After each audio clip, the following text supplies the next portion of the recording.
You started out there with fire down in your bones. No walls to tear down, no chains that could keep you closed. But then it went wrong, and now you're alone. The stories without a few letdowns are boring when told. Perfection and poems are a lie when it all unfolds. So when it goes wrong, then comes a song.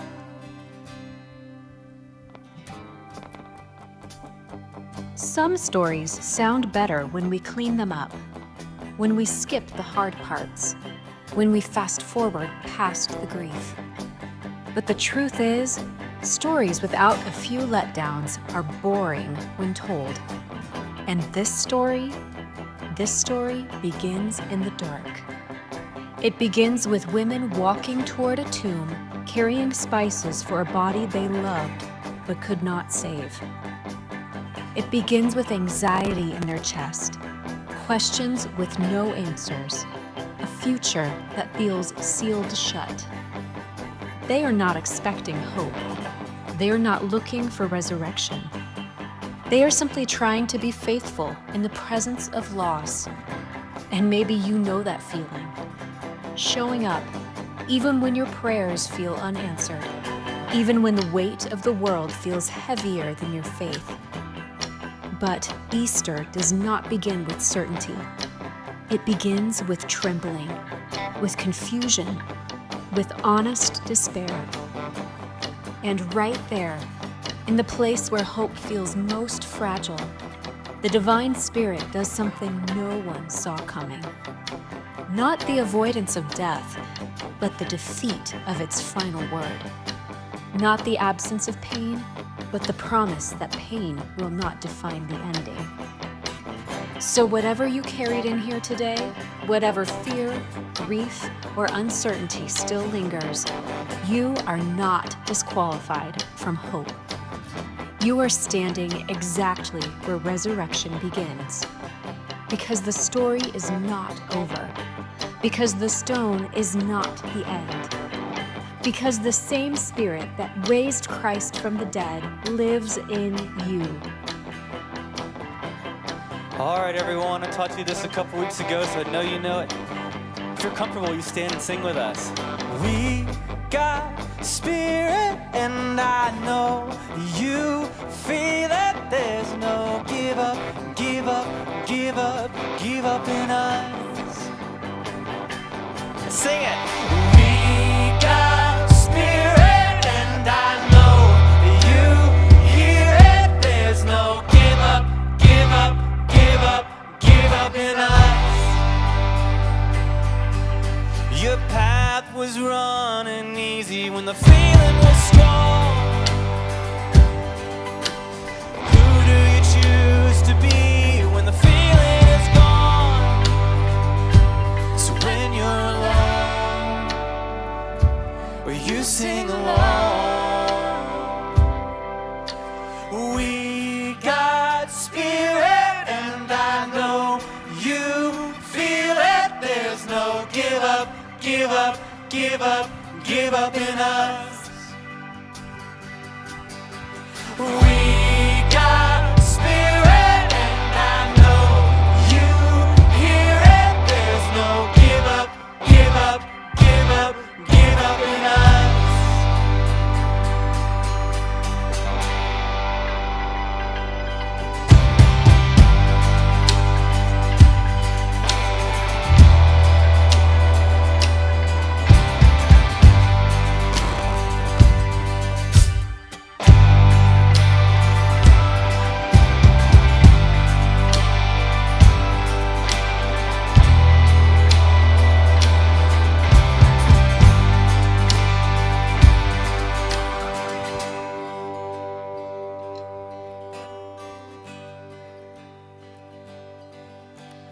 We've got Spirit, and I know you feel it. There's no give up, give up, give up in us. 1, 2, 3. 1, 2, 3. We got spirit, and I know you hear it. There's no give up, give up, give up, give up, give up, give up, give up, give up in us. All right. Happy Easter, everybody. Welcome, welcome. We're so happy to see you all here this morning. And if you're new here, welcome to Crossroads, whether it's in the building or online.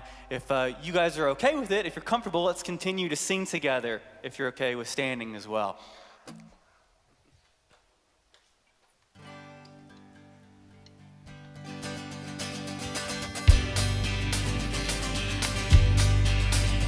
Ring the bells, this time I mean it. Bid the hatred fare thee will. Give back the pieces of my Jesus. Take your counterfeit to hell. And bang the drums, this means war, but not the kind you're waiting for.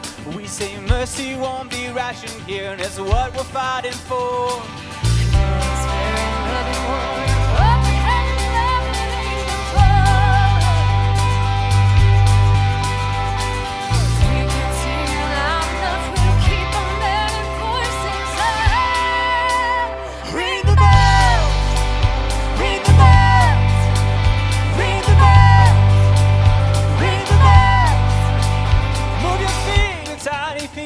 We've been hiding for so long behind your statues and your steeples. Does that hit too close to home? Well, I got faith to move the mountains and to watch the mountain move. It's time for words to fall like thunder, the sounds of justice breaking through. It's very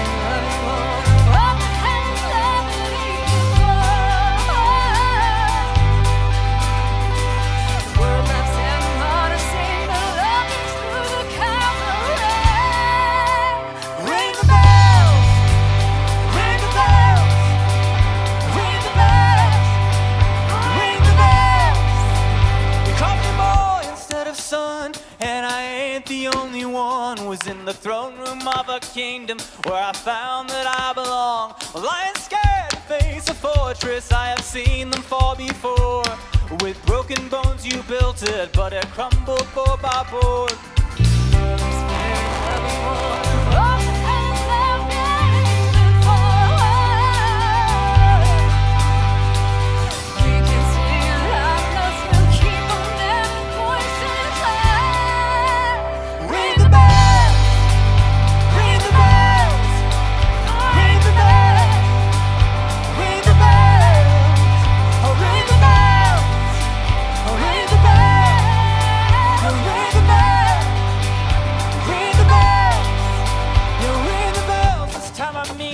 Bid the hatred fare thee will. Give back the pieces of my Jesus. Take your counterfeit to hell.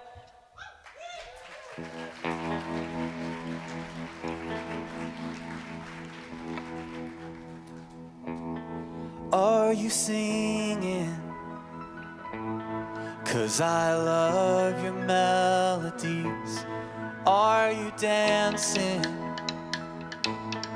Wrapping your arms around me. And are you laughing? 'Cause I like to make you smile.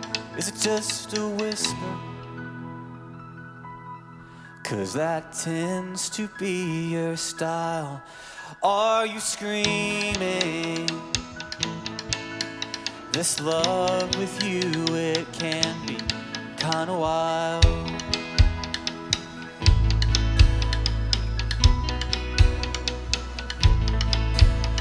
So come and change my focus. I don't notice where you're going near enough. Come and change my focus. Help us know what you've been doing over us.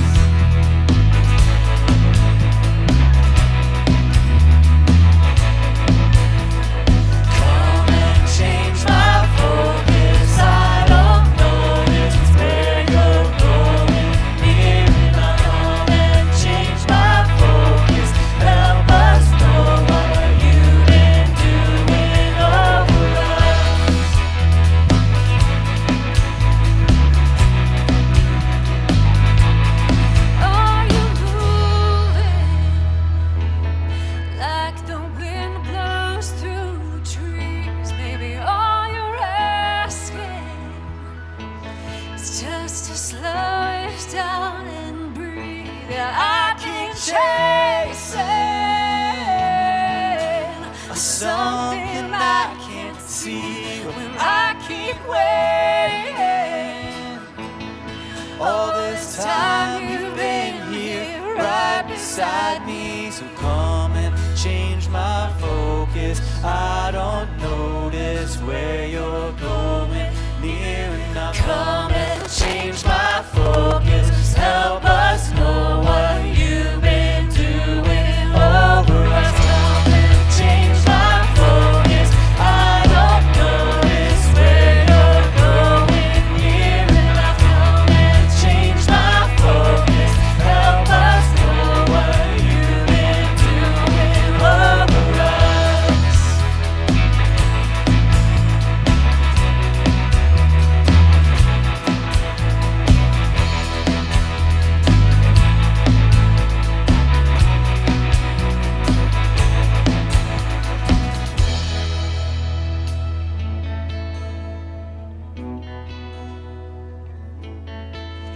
Are you calling me out of my mind?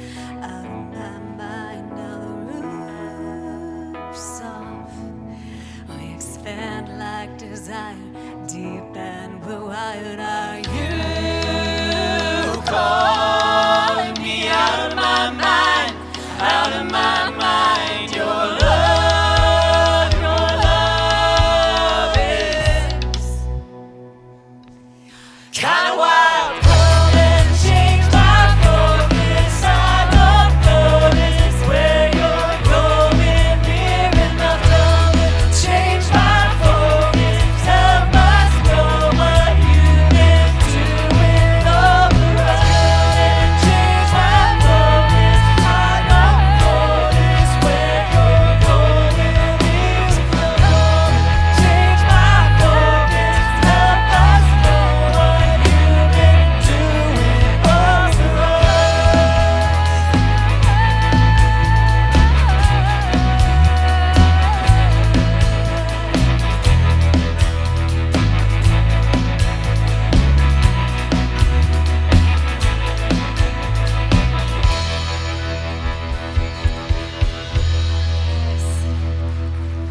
I'm so excited to be here with you on this wonderful Easter morning. Will you take a minute, turn, high five somebody, say Happy Easter?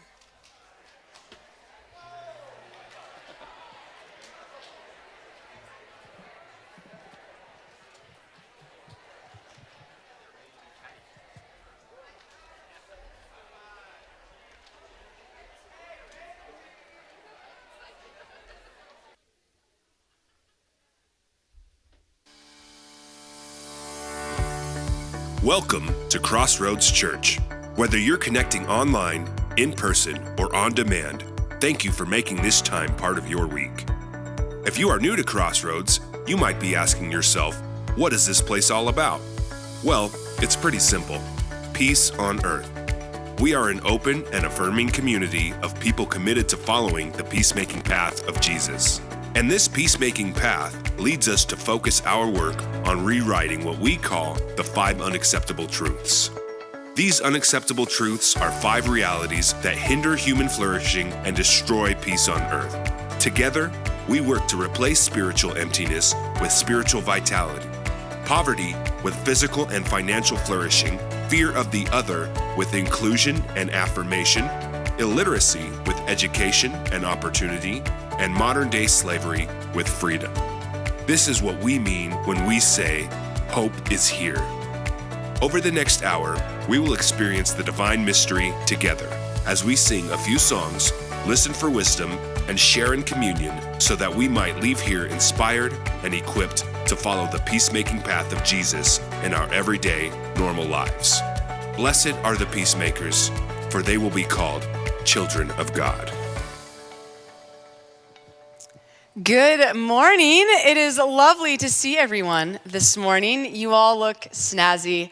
I'm a little disappointed. I'm the only one in a bow tie this morning, but it's all right. Next year, you know now. You know that is the dress code. Well, good morning, happy Easter, and welcome to Crossroads. My name is Brooke Weens, and I am the associate pastor here. And I just have a few things to share with you this morning. As you came in today, you should have received a program. If not, please raise your hand, and one of our room hosts will come by and bring one to you.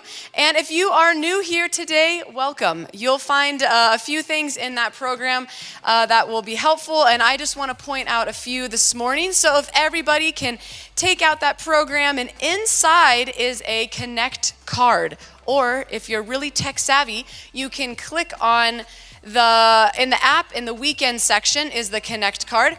And the Connect card is for everyone to fill out every week. So if you are a regular attender, you can just put your name, your email address, and check that box, regular attender.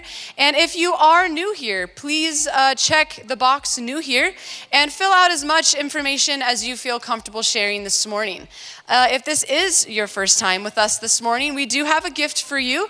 It is a book called The God We Never Knew. And it is especially helpful if you are deconstructing ways of thinking about God that you no longer find helpful or no longer make sense to you. And so on your way out today, you can just grab one on one of the back tables, and it's a gift for you if you're new, or you can come and say hi to me. I will be under the Fresh Perspective banner in the atrium following the service. I would love to answer any questions you might have, discuss what Crossroads is all about. So after the service in the atrium under the Fresh Perspective banner, I will be there as well to say hi. So speaking of being new here, I would like to invite you to our next Connect with Crossroads. It's going to be happening after the service next Sunday. So next Sunday following the service is Connect with Crossroads. And Connect with Crossroads is just an informal gathering where you'll get a chance to meet our lead pastor, Ryan, and just hear more about the peacemaking heartbeat here at Crossroads. There'll be some light refreshments. Kids are welcome to join. So you can RSVP for that by scanning the QR code, or on the home page of our Crossroads app is some more information about that. So next Sunday after the service, Connect with Crossroads in the atrium. We're going to be chatting and just answering any questions that you all might have. So I don't know if you've looked outside recently, but spring is fully upon us. Little early. I'm from California, so this feels normal, but a little early. So if you look out, the flowers are blooming, the grass is thinking about returning. And once again, though, here at Crossroads, we are looking at launching our new groups. So groups are going to be launching on April 26th.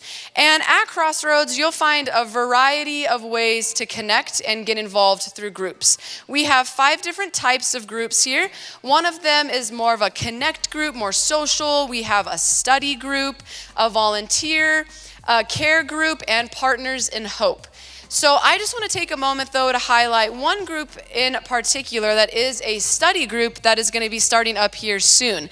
It is called A Fresh Perspective, and A Fresh Perspective is an 8-week conversation group, and it's kind of like the first steps here at Crossroads. I like to think of it as like Peacemaking 101. And in A Fresh Perspective, we start to examine and look at some of the major topics of faith, like who is God? What is Jesus' role? What does the Bible, sin, the cross, a lot of these pillars of faith that many of us were handed, and we look at them with new eyes, with a fresh perspective. So I encourage you to jump into the next conversation group that will be starting this spring. And like I said, the groups are going to launch April 26th. A Fresh Perspective is starting that Sunday, April 26th. It's starting at 9 a.m., so just before the service. And there will be childcare available. So the kiddos can come and you can have a moment. As a new mom, I appreciate that. So to sign up, you can just check the box on the back of that Connect card that I had you pull out earlier, or you can scan the QR code. We love QR codes around here, and that you found in your program. So you can also find all of this information in the Crossroads app. And of course, you can find the complete list of all the groups that are going to be launching here soon in the app, or you can check the box on the back of your Connect card and we can send you a link. Woo, did you get all that? Great, great. All right, well, that's all that I have for you right now. You can go ahead and grab those talk notes. Ryan will be out in just a minute with the start of our new teaching series that's launching today, I Promise Me.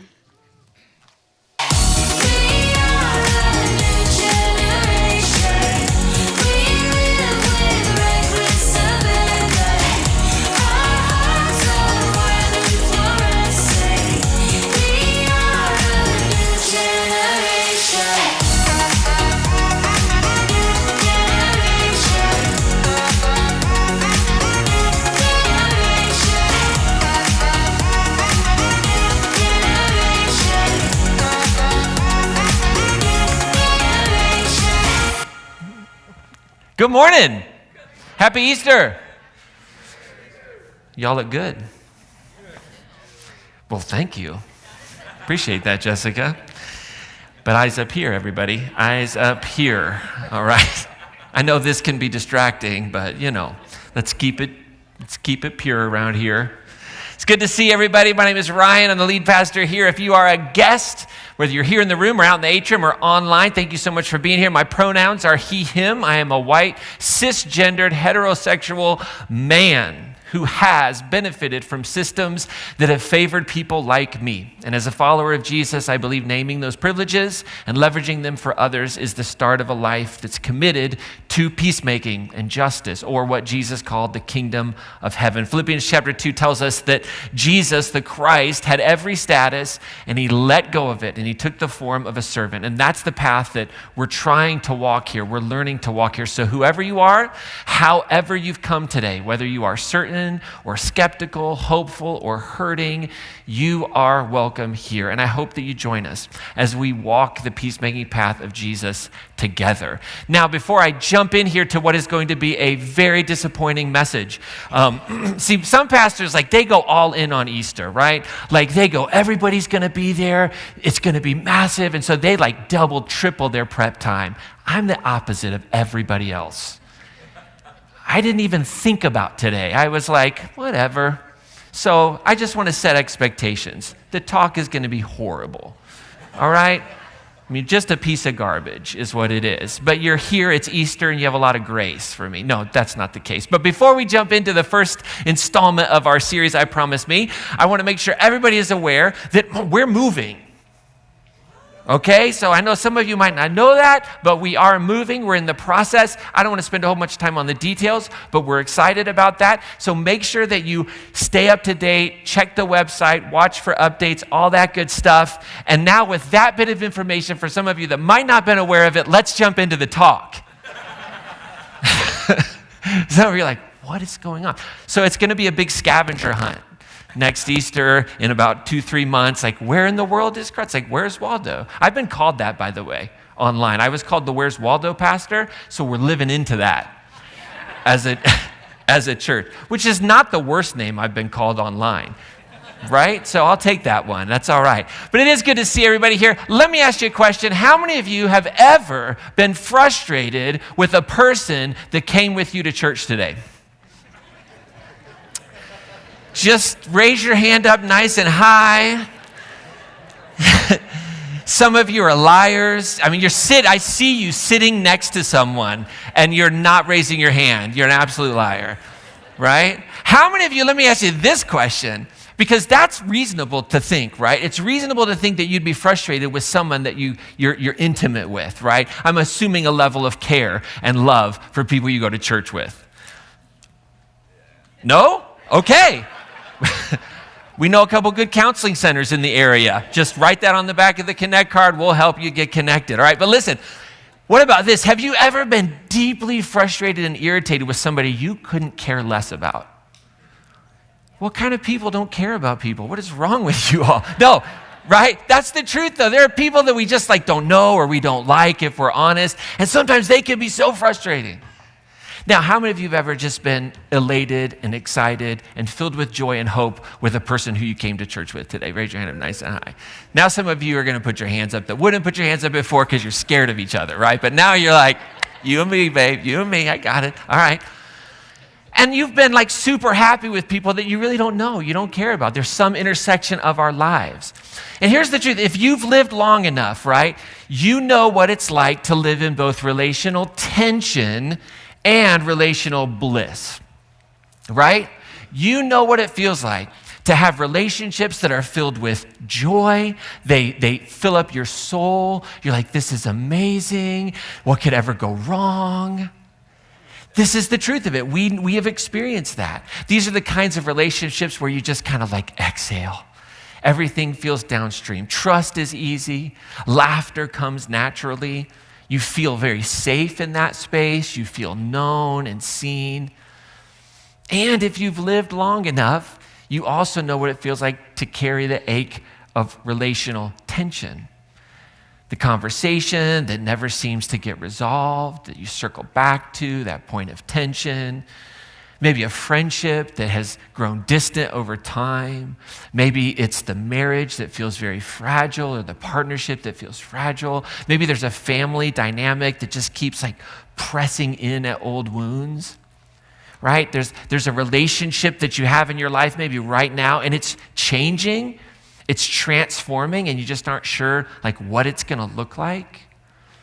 The reality is most of life, most of relational life at least, is lived somewhere between those two realities, the realities of bliss in relationships and the realities of tension.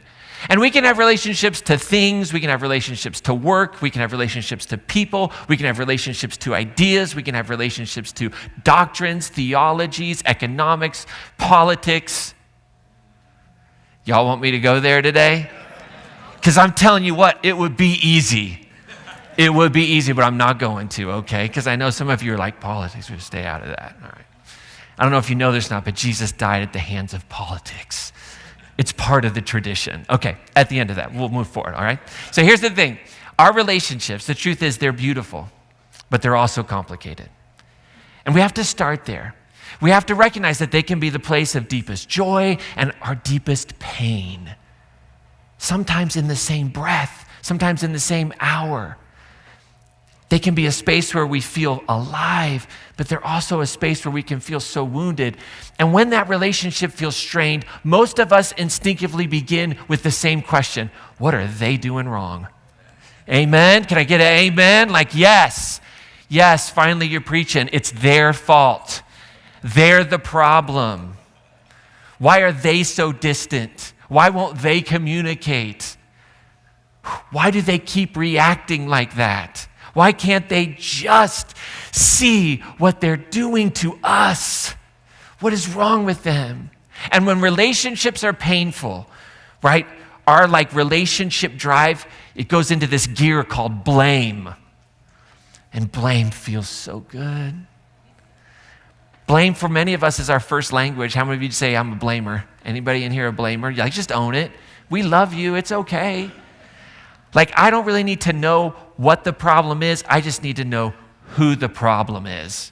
I need to know who started the problem. I need to know who's wrong. I just need somebody to blame. I have no interest in solving the problem.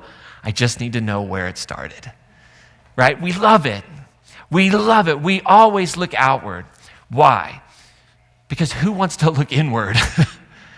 Right? Like when we're in the midst of that heated moment, when there's a breakdown, when there's a relationship frustration, when things aren't going good at work, when things aren't going good in a relationship we have, we do not instinctively go, you know what, the problem might be me.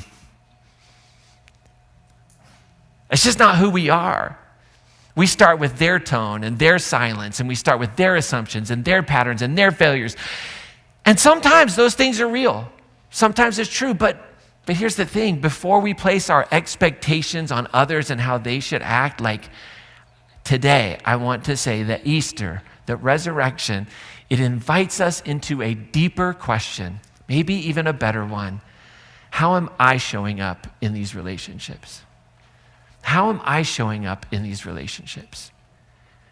And that is a question that can transform us. Because here's the thing, the relationships that bring us the greatest joy and the greatest pain, often serve as mirrors.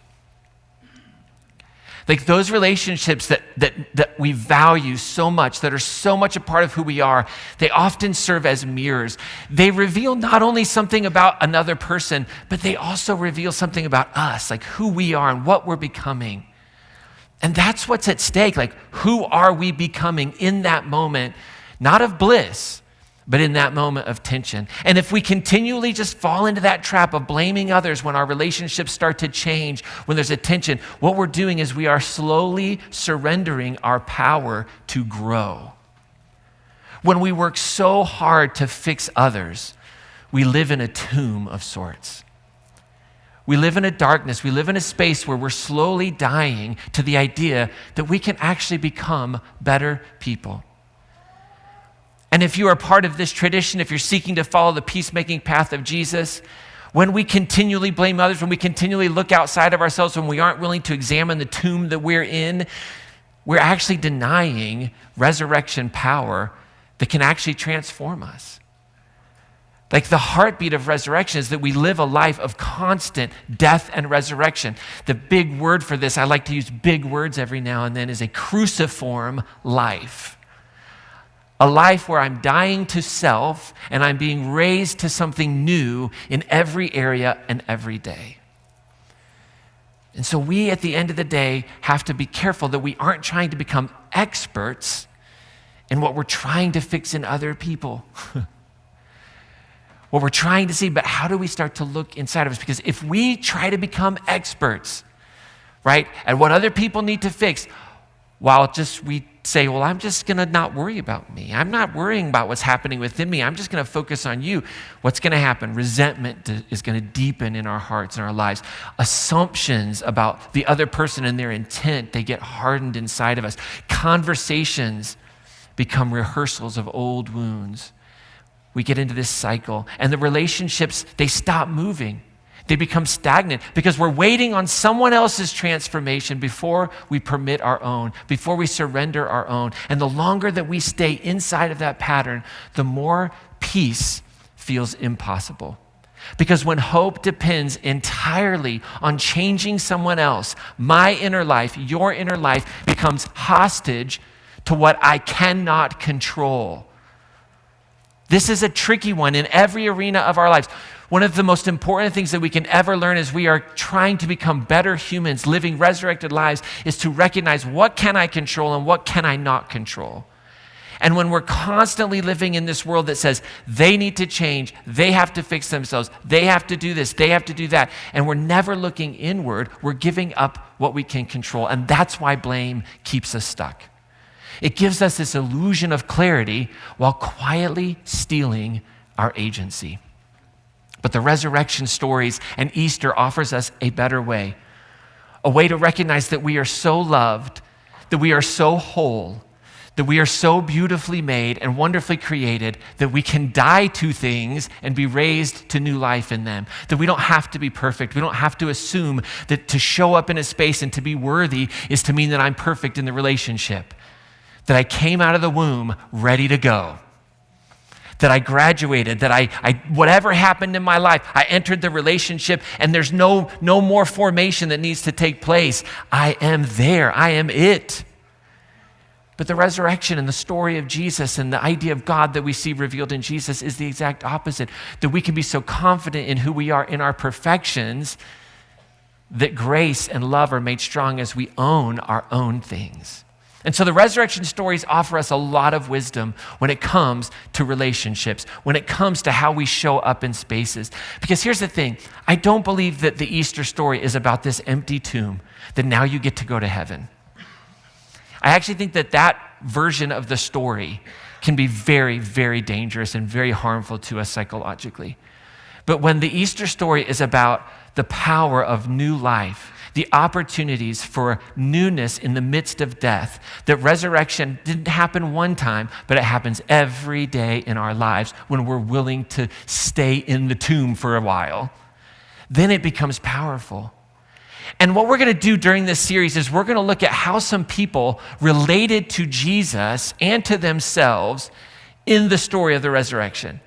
So here's the deal. We are supersizing the Easter message into 5. So you have to come back. I wanted to make a really bad joke there about, but don't come back because then we won't have enough room when we move. But I shouldn't make that joke. So I'm not going to do it. So come back, all right? But I just want you to tell you that's how this crazy mind works. I'm like, what if they all come back? No, okay. Here's the deal. So we're going to supersize this. And I'm going to quickly, in the next just few minutes, kind of give you a little taste of these stories that we're going to look at over the next 4 or 5 weeks.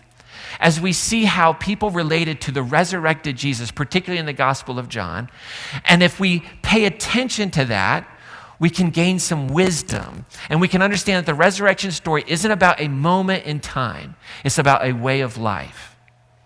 It's about an understanding that resurrection power, right? That part of the story, the idea that newness can come from death, from darkness, there can come light. There's incredible hope in. And so we're going to notice how this works with 4 people. Mary, John, not Peter and Paul, Mary, John, Thomas, and Peter, okay? So over the next 4 weeks, we're going to look at these 4 encounters that happen in the Gospel of John. And we're going to see how their relationship with Jesus is transformed, is changed, is different, and how the resurrection changes that. And in each encounter, we're invited to just notice how we can show up. We want to look at a different posture, a way of being, a different response that maybe happens, a different kind of hope. And these are why the stories matter to us, right? Because every one of us knows what it feels like to have a relationship change, whether it's a relationship to a person, a job, a church, a community, a family, whatever it might be. We know what it's like for that relationship to change. And what do we do in the moment when that relationship becomes something new? What do we do in that moment where the relationship is really strong and trust deepens? What do we do when that relationship gets stuck? What do we do when the relationship is transitioning in a way that we didn't expect? And so we're going to walk through these resurrection encounters, and we're just going to simply notice that there's wisdom in those responses and in those seasons. We're going to notice what kind of relationship is unfolding, right? And that's the beauty of it. That's the power of it. And so I want you to tune in as much as possible over the next 4 or 5 weeks as we go deeper into these stories. And the first is Mary Magdalene. We find Mary Magdalene, she's going to the tomb. She has all of this beautiful stuff to just adorn the body of a person that she loved and she followed. And she's ready to care for this body. But she gets to the tomb and she realizes that the stone has been moved and the body isn't there, and she is overwhelmed. She's overwhelmed in that moment with grief.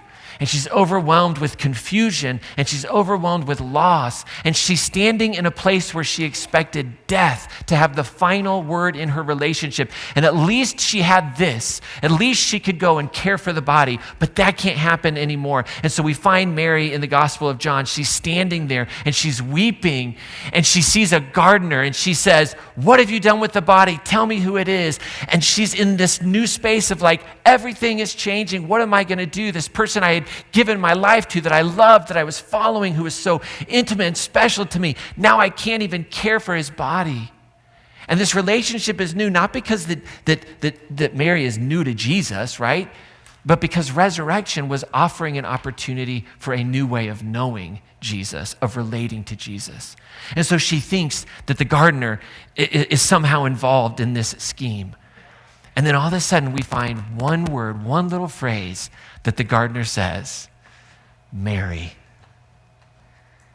The same name, new relationship, and it says her eyes were open and she realized it wasn't the gardener, it was Jesus. One word, one name, the whole thing changes, and suddenly grief gives way to recognition. And some relationships are in that season right now. They're in the season of newness and excitement, a new friendship, a repaired, surprised marriage, a relationship with your child that is changing as they grow and forming into something different. And this new way of relating after some sort of loss maybe, or conflict or healing or disappointment, this relationship is not what it once was, but it's new and it's exciting. And there's something about it that feels so right and so good and so hopeful. And before Mary's encounter fully unfolds, she already runs back, right? So Jesus says, go tell the others. So she runs back. She tells the disciples that the tomb is empty. And we also meet in this story a guy named John. one of the encounters we're going to look at. The Bible says that John went racing back to the tomb. Like Peter and John, they're running, they're racing. John gets there first. He's a little lighter on his feet. That was important for us to know, I guess. There are more important things I would have liked to have known rather than who actually won that foot race, but that's what guys do. Stupid stuff like that. Like the universe has spoken, love beats violence, but I beat Peter. Like, only a man would do that. I'm pretty confident. All right. But it says that John arrives first. He sees that the linens are there, but there's no body. There's no gardener. There's nothing. And he just knows that something has changed forever. He comes to this tomb. He sees what's happened. He doesn't go in at first. Peter goes in at first. Then he goes in. And this is what it says. He saw and believed. He just saw it and believed it. I don't know about you. I don't know that would have been my first response. I probably would have been a lot like Mary. I probably would have been like, what's going on? No, it says he saw and believed. And John offers us a picture of a type of relationship that is strong. Think about it. Like how strong of a relationship John would have had to have had after he calls himself the disciple that Jesus loved. Gotta love that kind of confidence. I mean, there's 12 of us, but let's be honest. Right? That's the whole gospel of John. Like, here's why I'm better than everybody else. Yeah. But he's like, he just believes it, right? He has so much trust already in that relationship that he remembers the faithfulness. He remembers it all. And John's relationship has enough history and strength to withstand uncertainty. And maybe you have relationships like that. And you know that strong relationships, they're not perfect. They're just simply relationships where trust has been earned and learned, and now you know how to breathe in them. And then there's Thomas. How many of y'all are familiar with the story of Thomas? He gets a bad rap. He gets called Doubting Thomas. Right? Thomas, the story of Thomas. Later that evening, we find Jesus walking through walls, scaring people. Right? This is like the first version of Ghost Hunters, you know? By the way, a little side note just to make you upset. I love it how people like demand that if you're going to follow Jesus, you have to believe in a physical resurrection, and they completely ignore that he walked through doors and disappeared. It is not very physical. I don't know if you know that or not. As you leave today, try not to open the door and walk out. All right? There was something not physical about this story, okay? So if you have a hard time it's okay. That's all I'm saying. So it says later that evening, all the disciples are in an upper room. They're scared. They're not sure what's going on. The doors are locked. And all of a sudden, Jesus is right in the middle of them. And he's giving them a pep talk, and he's talking about all this stuff. And Thomas missed out. I would rather know what Thomas was doing rather than the fact that John won the foot race. Like, what could you possibly be doing that was more important than being with the other 10, right? This is the way my brain works. That's a part of the story I'd love to know someday. Where were you, Thomas? It's like, I was a little sick. I don't know. But he's not there, and he comes back, and the others start telling him, we've seen the risen Christ. And Thomas, like any of us in the room, is like, oh, no, you didn't. You can say whatever you want to. I'm tired of you guys and your practical jokes on me. I remember what you did in Capernaum, and I'm not letting it happen again. You did this once to me. I made a fool of myself. No. Until I see the nail-scarred hands, until I touch it, I'm not going to believe. And Thomas's relationship in that moment is shaped by distance. He's not there. He doesn't have all the experiences that everybody else has. And so there's uncertainty there, and he has this need for honest proof that there can be something different. And Thomas, right, his relationship gives us this image of a stagnant, struggling relationship, that he can't move forward with things the way they are. He's stuck in uncertainty. And he needs more. He needs more trust. He needs more before he can actually move forward with trust again. Those are relationships that we have. And here's what's beautiful. Jesus meets him right there. Meets him right there in his uncertainty. Meets him right there with compassion. What does Jesus say? Do not doubt, but believe. Don't doubt, believe. And he shows him his hands. What a beautiful picture of compassion and love and non-judgment. There's no shame, there's no condemnation, there's only the gift of presence. Here I am. And some relationships in our lives become stagnant. That doesn't mean they're dead. That doesn't mean they're over. They're just stuck. They're waiting for honesty, waiting for safety, waiting for trust to be rebuilt. And then finally, we get this picture of Peter in the resurrection stories. Now, Peter has got to be one of the craziest, best characters in the whole story. Because Peter is just like, we are going to win, right? Peter would have been a great colonizer, but fortunately, he found Jesus. Like Peter was like, we are going to take it all. Like Peter's the guy who, when Jesus says, who do you say that I am? He says, you're the Messiah. So let's go get some guns and let's kill everybody. And let's take it by storm and nothing's ever going to happen to you. And Jesus is like, get behind me, Satan. When people want to, oh gosh, I'm going to say it. When people want to use Jesus for violence, when people want to use Jesus to be triumphant, to drop bombs, you know what Jesus says? Get behind me, Satan. Get behind me, Satan. That's not Jesus. That's not the peacemaking path of Jesus. Okay, I'm off that soapbox. All right. Brooke, I stole your soapbox. Where are you? Okay, so we see Peter though, right? World is rattled, shaken. The rooster had crowed. No, I don't know him. Never seen the guy before in my life. Started swearing, the story says. Some of you act shocked like you don't swear. Give me a break. Right? Like, I mean, Peter is now like everything is shifted. And the story tells us that Peter goes back to something familiar. He returns to a relationship that had shifted and changed, but he's so distraught about everything, he goes back to fishing. And so he's back fishing. And it's in that ordinary moment that he's out there fishing and he's on the shoreline and he sees someone out there and he thinks, this is actually Jesus. He jumps out of the boat. He runs back over there and he has this beautiful encounter after breakfast with Jesus. Jesus serves him up some breakfast and the risen Christ begins to restore this relationship. And he starts asking Peter these crazy questions. Peter, do you love me? Not who do you say that I am? Isn't that fascinating? That Jesus in that story doesn't really care if Peter gets it right. Do you understand now who I am? Do you see it? Can you give me all the doctrines about me? Can you write it all down? Can you say that you believe? Can you give me the preamble to the Nicene Creed? Because we got to get that established. We got to get that figured out for Constantine in about 400 years. We need that. Like we need to get this right. We got to get it written down. We got to get these folks a Bible or they're going to be lost. What does he say? Do you love me?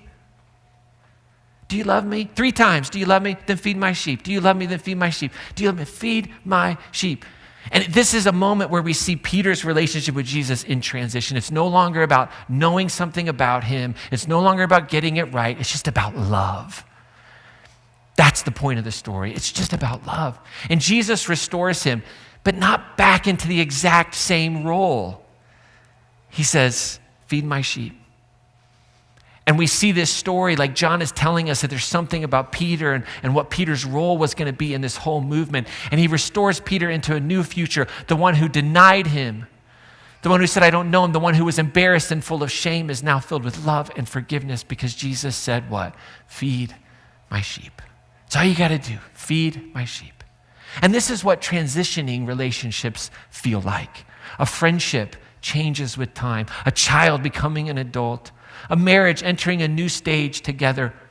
Maybe even a relationship after betrayal. A goodbye that becomes gratitude instead of grief.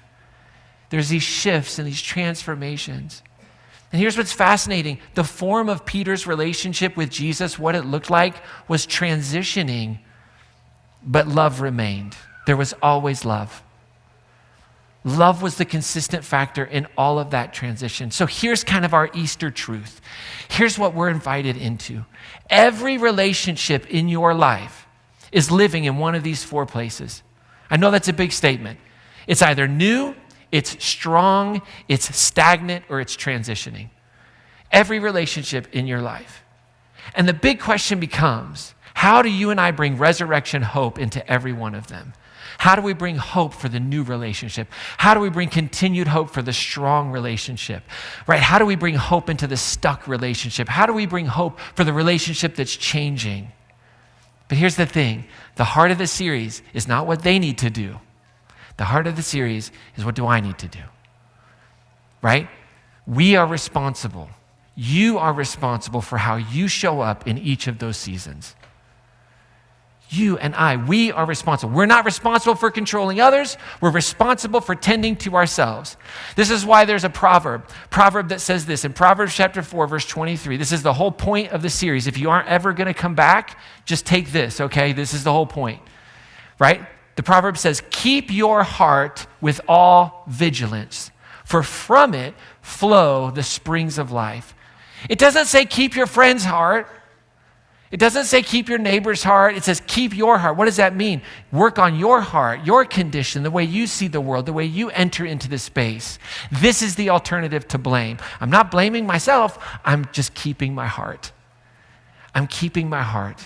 Before I place expectations on someone else, I'm going to begin with my inner expectations. What do I expect of me? Before I ask how they need to change, I'm going to ask, what is flowing from me in this relationship right now? What am I bringing into it? So here's what I don't want us to miss. As we wrap up, as we sing a great song, well, you'll probably listen to it because you've never heard it here at least. And as we go out and have some breakfast and hunt for eggs, and please don't get into fist fights or anything like that. It's really just junk in the eggs, okay? It's not anything worth, trust me, we're still on COVID budget around here, okay? Like it's candy from 2, Halloween events ago, right? Like you're gonna need to go to the dentist not because of rotted teeth, they're just gonna chip, okay? This is who we are, right? So don't miss this, right? Your inner life shapes your outer relationships. Whew. I know that's not fun, but your inner life shapes your outer relationships. And that is what is the center of it all. If you want to have healthy relationships with work, with friends, with spouses, with people you're dating, whatever it might be, it starts with your inner life. What flows from our heart eventually flows into our words and our actions, our assumptions, our patience, and our love. And this is why we call the series, I Promise Me. It's not I promise you. This isn't about making commitments to anybody else. This is about making commitments to yourself, who you will be in those moments. Because before you or I can show up well for any relationship, I have to decide the kind of person that I am becoming inside of those relationships. I am responsible for that. My promises aren't made to others. My promise is made to me. This is who I will be. This is who I want to be, even though I'm not there yet.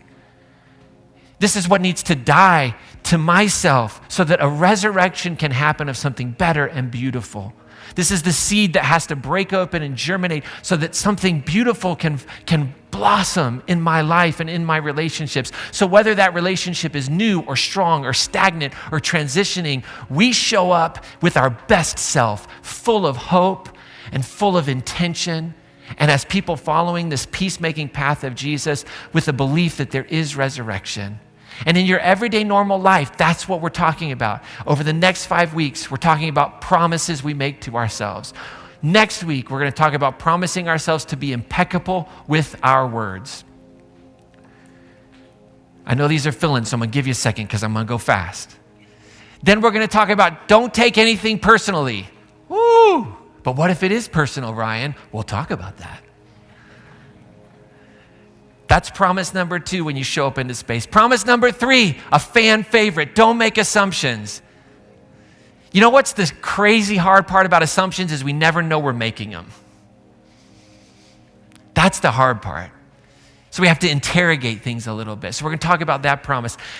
Then we're going to talk about always do your best. I'm going to promise myself that I'm going to show up in every space and I'm going to give everything I have to that moment. The fullness of who I am. Whatever situation I'm in life, whatever relationship, whatever it is, I'm going to do my best. That's what I promise me, not you, me, because that's the person I want to be. That's the person I want to model and exhibit. And number 5, this is a fun one. Be skeptical, but learn to listen. We're going to lean into Thomas a little bit here. Be skeptical. Like, it's okay to discern the intent of people, to discern the intent of a circumstance or a situation, right? But we have to learn to listen, to be present in that moment. And these are going to be our resurrection practices, because resurrection hope means even in the hardest relational season, I still have an agency over how I show up.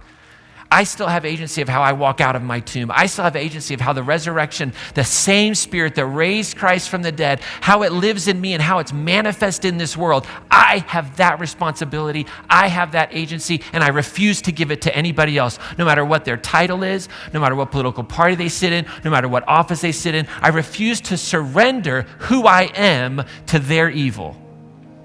I refuse to surrender my vision and my version of the love that is grounded in the peacemaking path of Jesus to their violence, to their hatred. That's the difference between just being a person who's kind of on a liberal spectrum or on a conservative spectrum to saying, no, I'm walking a different path that transcends those boundaries. Because I don't have the right to return evil with evil. I don't have the right to return hatred with hatred. Because as Bad Bunny said,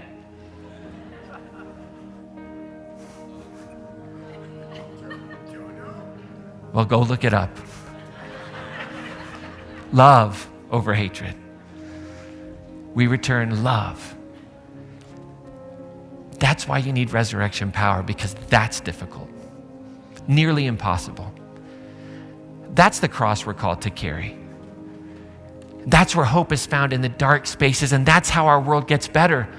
It doesn't get better by mastering others, by controlling others, by telling them what to do and how to believe and what to think and telling them what they're doing wrong. It's not by trying to control the outcomes. Well, if I do this, then this should happen. And then I'm frustrated because I did the right thing, but the outcome isn't what I wanted. So now I'm angry. No. I am thrilled that I have done the right thing, even though the outcome sucks. Even though I'm living in pain because of the outcome, I am standing on the convictions that I know to be true of myself. And there's so much power in that. The world changes not by demanding that everybody else changes first. The world becomes better when we take ownership of ourselves. That's how peace grows, because it starts with me. Because the invitation is to love your neighbor as yourself. And if you don't love yourself enough to know who you are and who you want to be and how you want to show up, how could you possibly love anybody else in the same way? That's what this is about. So peace begins when I stop trying to manage everybody else's heart and I begin tending to my own. This is Easter hope. When the relationship is hard, when the season is painful, when the future's unclear, resurrection hope says there is light after the darkness. Henry Nouwen wrote this. He said, resurrection means that nothing that has ever happened to us is lost in God's love. Nothing is too far beyond the redemptive work of love. And the resurrection reminds us that hope still belongs in every relational season, regardless of how dark and how tombey it might feel. That's the beauty of it. So what is God inviting you into today? What is this moment speaking into your heart? Maybe it's to stay connected for the remainder of the series. Listen to it. Maybe you work on Sundays. Maybe you have a really good excuse not to be here. It's hard to imagine one, but maybe you've got one. Maybe you can't be here, but just listen, tune in. Because here's the goal. The goal isn't for you to come to church, okay? The goal isn't for me to come. I guess I need to come here because the paycheck kind of depends on it, but the goal is that we're being transformed and renewed. And I think this information, I think that this idea of resurrection is really powerful. And so maybe it's just stay connected. Maybe you're kind of new.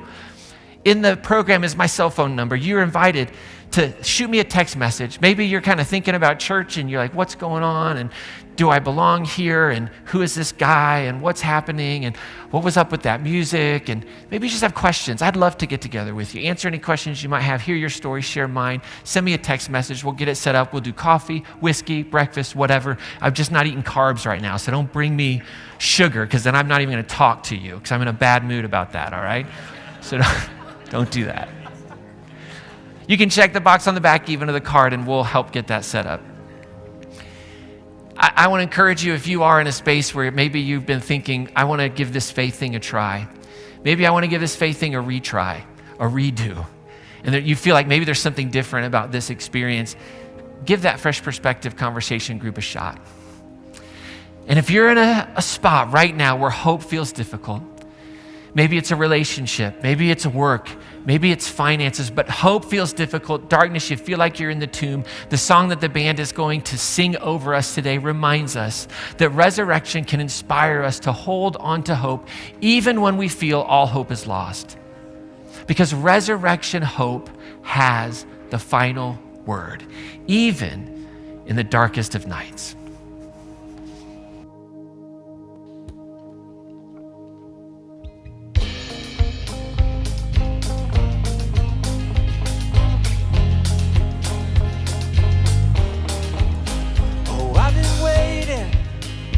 I've been waiting for a change. All I see are enemies. All I see are enemies. And I've been praying. Yeah, I've been praying for a way. But all I see are enemies. All I see are enemies. Oh, you're all I have. Oh, you're all I have. Even when the good is gone. In the weary land, I will choose to carry on. 'Cause even here at the end of the road, I still have hope.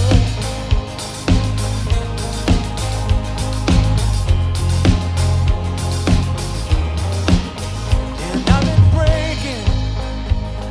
breaking for too long.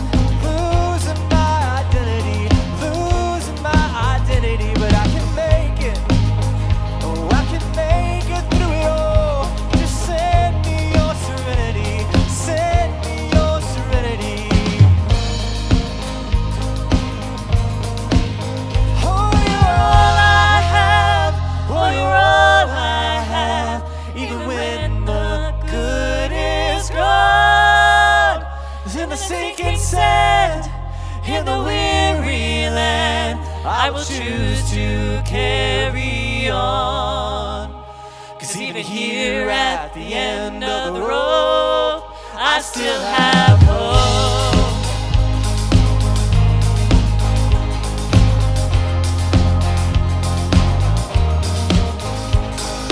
I still have some hope.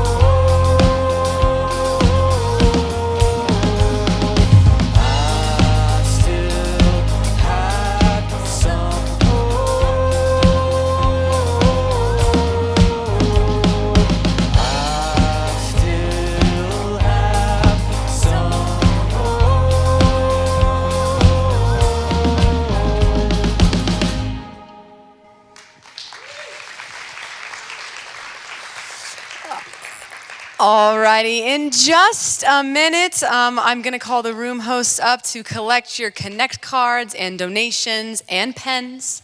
As Ryan mentioned, that COVID budget. So you can put those on the baskets on your tables. A room host will come and collect those. But while you're getting that all ready, let's talk about all of the fun things that will be happening following the service.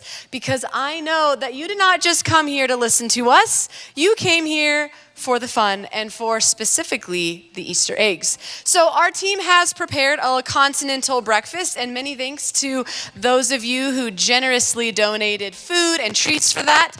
So in the atrium, you'll find some food tables set up here in a moment, and then the main event, what we've all been waiting for, the Easter egg hunt, the Easter egg hunt. And so I've got a few instructions for you. The Easter egg hunt will begin at 10:20 on the dot, which is in about 15 minutes or so.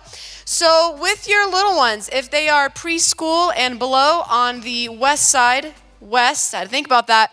The west side of the building is where those kiddos can go for the Easter egg. And if you have elementary and bigger, they're going to be on the east side of the building. So preschoolers in the front on the west, elementary and bigger kids on the east, and you'll see each area marked out with cones. So every kid Every kid will receive an egg carton to collect their eggs. And there is plenty of Easter eggs for each kid to snag about a dozen. We will be counting. I'm just kidding. So if your kids are in the children program right now, they should be getting their carton there to collect eggs. Otherwise, you can pick them up where you filled out your raffle ticket. So as you walked in, there's a table. I saw a monster truck, and I'm not going to lie. I kind of want it, because we're all just big kids, right? So there's a raffle that is happening in the atrium. So when you stop to fill out your raffle ticket, you can also grab a carton to get Easter eggs.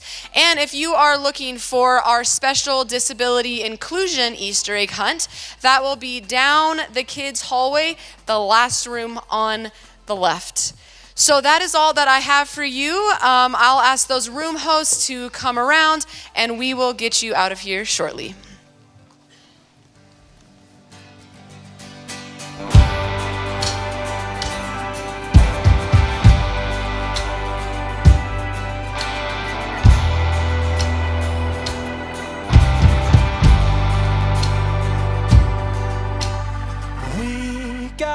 Spirit, and I know you feel it. There's no give up in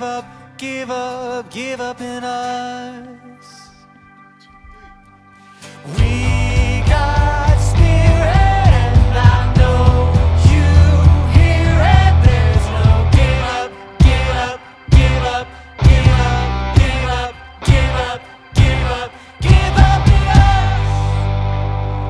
Well, go ahead and have a stand if you're able to. We finish all of our experiences here on Sunday morning with a blessing. I have a blessing for you. And I want to say, in all seriousness, no joking aside, it's wonderful to see everyone today. Thank you for coming out today and being a part of this. Thank you for being a part of this amazing church. It's so good to have these moments where we're kind of all together at the same time. And I do hope that you stay connected. I hope that you come back next week. But I also hope that you stay connected as we enter into a new phase of our journey and our impact into Northern Colorado as a church, even not in this location. We are excited about what's happening. And so I hope you'll stay connected. Get on the mailing list, know what's happening, all that good stuff. But thank you for being here today. I got a blessing for you. It's a big one. So if your arms aren't strong, you might wait till halfway through to raise them, okay? Just so you know. But if you want to, you can raise your arms up to receive this blessing as just hope-filled words into your heart and into your life. May the hope of resurrection find its way into every relationship that you carry, and may it meet you in newness with courage. May those relationships that are strong, may you have gratitude. When a relationship is stagnant, may you have patience. And when it is transitioning, may you find trust. And when relationships change, may you have the courage to look inward before looking outward. May you tend to the inner spring of your own heart, trusting that what flows from within you shapes the peace you bring to those around you. And may divine love give you the wisdom to release the burden of changing everyone else, and instead make the sacred promises that allow your truest self to rise. And may you promise yourself honesty, compassion, courage, curiosity, and hope. And as you do that, may resurrection life find its way into your words and your presence and your healing and your love, so that every relationship that you touch might feel just a little bit more alive, a little more honest, and a little more full of peace. So go now in the hope of the risen Christ, and let that hope shape the way you show up in every season. Amen. Happy Easter.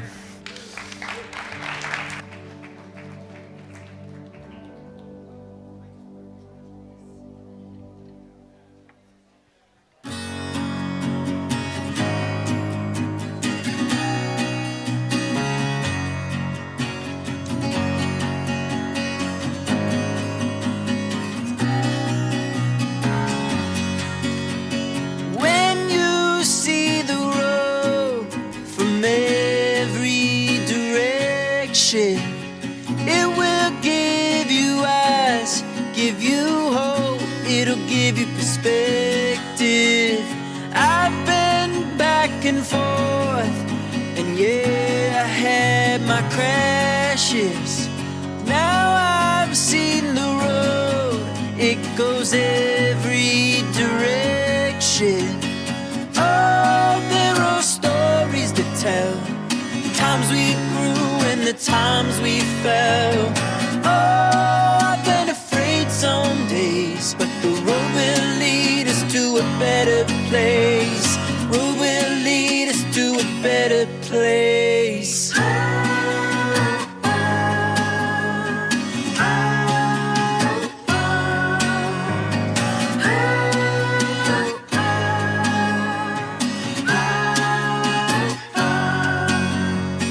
Dead ends come and go.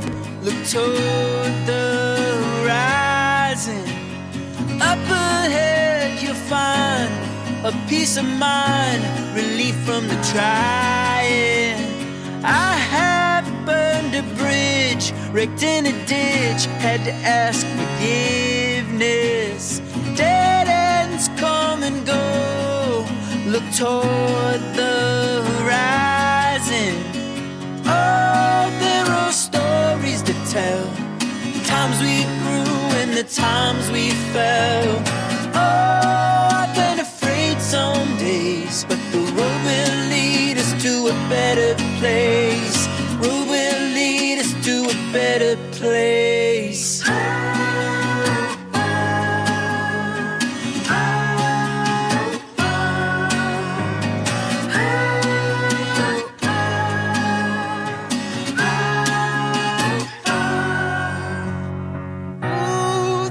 Stories to tell, times we grew and the times we fell.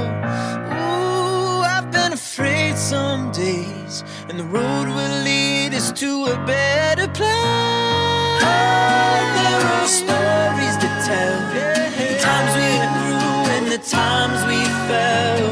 Oh, I've been afraid some days, but the road will lead us to a better place. Road will lead us to a better place. Hey, yeah. To a better place.